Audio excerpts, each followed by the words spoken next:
How's it going, guys? This is Jamie. So recently, Star Wars fans were given quite the treat in the news. It has been confirmed that Lucasfilm is currently developing an Obi-Wan Kenobi standalone movie with director Stephen Daldry in talks to helm the project. Now, this is something that the community has wanted for a very, very long time. I touched on it in my Han Solo rant. There's been a huge demand for this movie. So after this news broke, naturally there was much rejoicing and much nerdgasming. That being said, I myself would like to take this time to play devil's advocate. Because while there's a very strong possibility that this movie will be awesome, and I hope it will be, I'm super excited just like everyone else, there's also a very small chance that it'll suck. Because even this early in development, I see a very glaring problem that no one else seems to be addressing, and I feel like I need to spark this discussion. I'm just gonna cut the BS and dive right into it. My problem is with the choice in director. And it's not even that I have an issue with the director himself. Mr. Daldry is an award-winning filmmaker, and he has a lot of hits under his belt.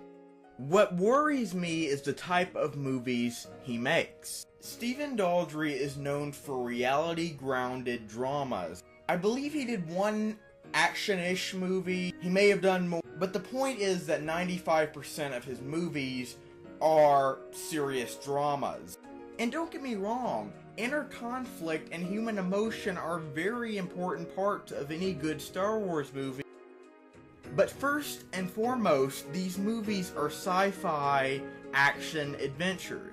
People do not go to see Star Wars for the primary purpose of seeing a mind-blowing commentary on the human condition or a heartfelt personal journey. They go to see Star Wars to see fun, breezy space movies and to feel something too. I am not suggesting that these movies be dumbed down. God forbid. I'm not saying that in the slightest. But bottom line, the #1 priority must always be to entertain.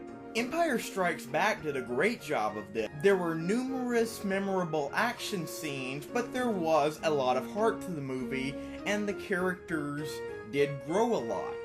The movie is more than likely going to be set during Obi-Wan's exile on Tatooine, which is great. I think there's a lot of potential there, but I'm just afraid that it's gonna be 2 hours of him moping around and having PTSD about Anakin and the fall of the Jedi and how he could have done more but he didn't, and then maybe in the last 15 minutes of the movie he whips out a lightsaber and saves some settlers or something.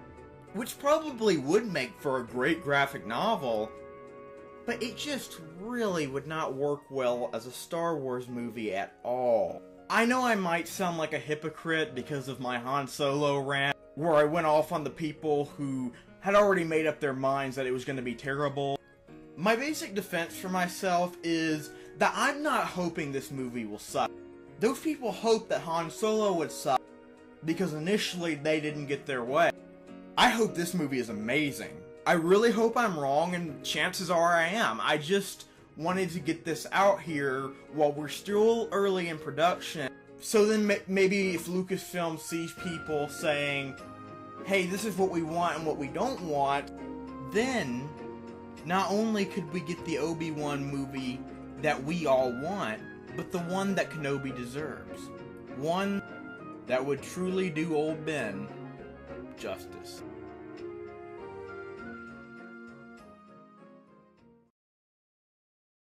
As always, thank you guys for watching. If you like what you see, please subscribe if you're watching on YouTube, and please follow if you're watching on VidMe. Also, if you'd like to be a pal and help out the channel, feel free to contribute to my Patreon account. Any amount helps and guarantees that I can continue making these kind of videos. Until next time, this is Jamie saying, I still awake.